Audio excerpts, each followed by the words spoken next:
கெட்ட பழக்கம் கெட்ட பழக்கம்னா நீங்கள் ஸ்மோக்கிங், தண்ணி அடிக்கிறது அந்த மாதிரி பழக்கம் சொல்கிறீங்க.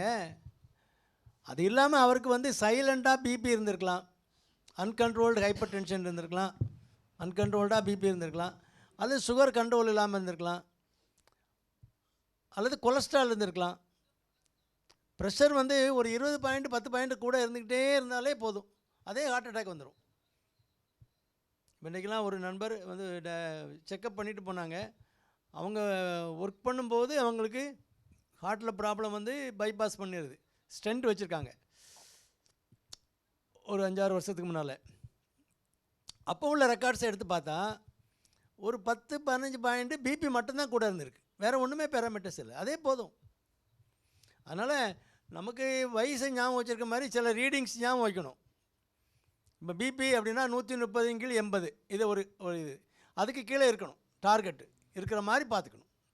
ஒன்று. கொலஸ்ட்ரால்னால் எல்டிஎல் கொலஸ்ட்ரால், நீங்கள் கொலஸ்ட்ரால் பேராமீட்டர்ஸ் லிப்பிட் ப்ரொஃபைல் பார்க்கணும்ல, எல்டிஎல் வந்து அரவுண்ட் 100, 100 பக்கத்தில் இருக்கணும். 150 அப்படின்னா 100க்கு பதிலாக 150 இருக்குது அவ்வளோதானே இருந்தீங்கன்னா ரத்த உறைவுத்தன்மை வரும். அப்புறம் நான் பிபி பார்த்துட்டு சுகர் வந்து அந்த டார்கெட்டு கீழே இருக்கணும். சாப்பிட்ட பிறகு 150க்கு கீழே இருக்கணும், 180 கீழே இருக்கணும். சாப்பிடும் முன்னால் 130 140 கீழே இருக்கணும். அப்படி இருக்கிற மாதிரி சுகர் உள்ளவங்க அந்த கண்ட்ரோல் வச்சுக்கணும். அப்புறம் ஸ்ட்ரெஸ்ஸு, சும்மா தேவையில்லாமல் மண்டையை வச்சுக்கிட்டு இருப்பாங்க. கெட்ட பழக்கம்லாம் ஒன்றும் இருக்காது, இது கெட்ட பழக்கம் இல்லையா? கண்ணாபண்ணானி கோவம் வரும், எதுக்கு எடுத்தாலும் கோவம் வரும். அதெல்லாம் அட்ரினலின் ஹார்மோன் கண்ணாபண்ணானி ஏறி அது இரத்த குழாய்கள்லாம் டேமேஜ் பண்ணிடும். அதனால் ஸ்ட்ரெஸ்ஸு, தூக்கம். இவர் மட்டும் யோக்கிற மாதிரி 5 மணி நேரம் தான் தூங்குவார், அடுத்தவனுக்கெல்லாம் அட்வைஸ் பண்ணிட்டு ஒரு 5 மணி நேரம் தான் தூங்குவார், பகலில் தூங்க மாட்டார். அவன் டோட்டலாக 5 மணி நேரம் தூங்கினா அதே ஆக்சிடேட்டிவ் ஸ்ட்ரெஸ்ஸு. கொலஸ்ட்ரால் நார்மலாக இருந்தால் கூட இரத்த குழாய்களில் படிஞ்சிடும் அந்த ஸ்ட்ரெஸ் இருந்தாலே. அதனால் இப்படி நிறைய அடிஷ்னலாக கெட்ட பழக்கம்னு நம்ம சொல்கிறத தாண்டி நிறையா தவிர்க்க வேண்டிய பழக்கங்கள் இருக்குது. அதெல்லாம் கரெக்டாக வச்சுக்கிட்டா பொதுவாக அவ்வளோ ஈஸியாக வராது.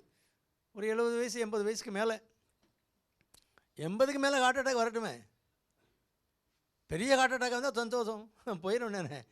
அதுக்கு மேலே இருந்து என்னத்தை பண்ண போகிறோம்? போதும், சும்மா போட்டு எந்த நேரம் மண்டை வச்சுட்டு நடக்கவா?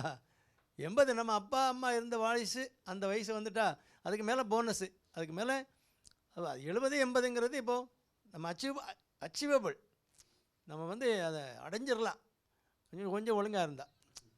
தவிர்க்கக்கூடியது நீங்கள் சொல்கிற நல்லா யோக்கியவனாக இருந்தவனே இந்த மாதிரி ஆகிட்டானேன்னு நினைக்கிறோம். அவர் வீட்டில் பிரச்சனைகளை போட்டு மண்டைக்குள்ளே போட்டுட்டாப்பார். அப்படிலாம் இருக்கக்கூடாது. நீங்கள் என்னத்தை பண்ணினாலும் நடக்கிறதா நடக்க போகுது, நடக்கிறது நடந்தே தீரும். அப்படியே அக்செப்ட் பண்ணிக்கணும். என்ன நடக்குதோ, கண்ணாடி கீழே போட்டு உடைச்சிட்டான் இவங்களாம், ஓடி வரான் கண்ணாடி கீழே போட்டு உடைச்சிட்டானே, இல்லை போட்டு இப்படி நொறுக்கிட்டீங்களே, உடஞ்சிட்டு அவ்வளோதானே, உடஞ்சிட்டு. இப்போ என்ன பண்ணணும்? காலில் குத்திடக்கூடாது, இல்லை விளக்கு மாறிடு, நீ அங்கேயே நில்லு, ஏம்மா அந்த பெருக்கு மாதிரி எடுத்து அப்படியே பறிக்கிறமா, நீட்டாக எடுத்து அந்த காலில் குத்திடாமல் எடுத்துருமா, அவ்வளோதானே. கண்ணாடி நாளைக்கு வாங்கிட்டா போச்சு, இதுக்கு போய்ட்டு அவனே திட்டணும்.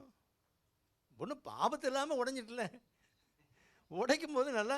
ஆனால் உடைக்கக்கூடாதுன்னு தான் நாங்கள் வந்து இந்த மாதிரி இதில் மெட்டலில் வாங்கி வச்சுருக்கோம், கண்ணாடியில் வாங்கி வைக்கல.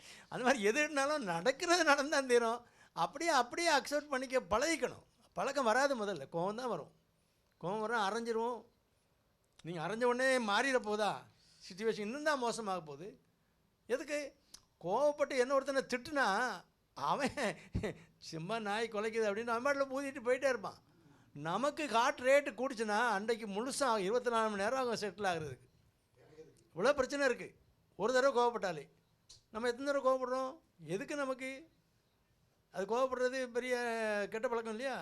இப்படி நிறைய பழக்கங்கள் இருக்குது, தவிர்க்க வேண்டிய விஷயங்கள் நிறைய இருக்குது. அதெல்லாம் அந்த நம்ம கெட்ட பழக்கம்னு சொல்கிறத தாண்டி நிறையா விஷயங்கள் கவர் பண்ண வேண்டியது.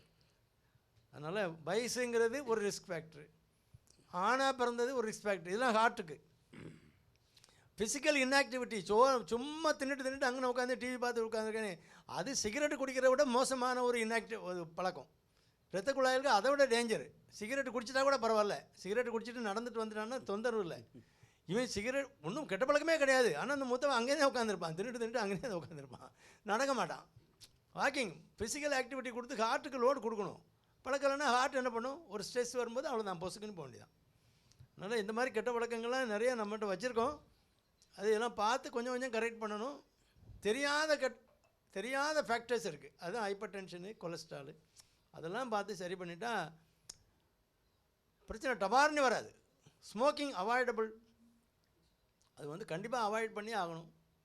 வச்சுருந்தாங்கன்னா விட்டே தொலைக்கணும். அதனால் அந்த மாதிரி பழக்கங்கள்லாம் இருக்குது.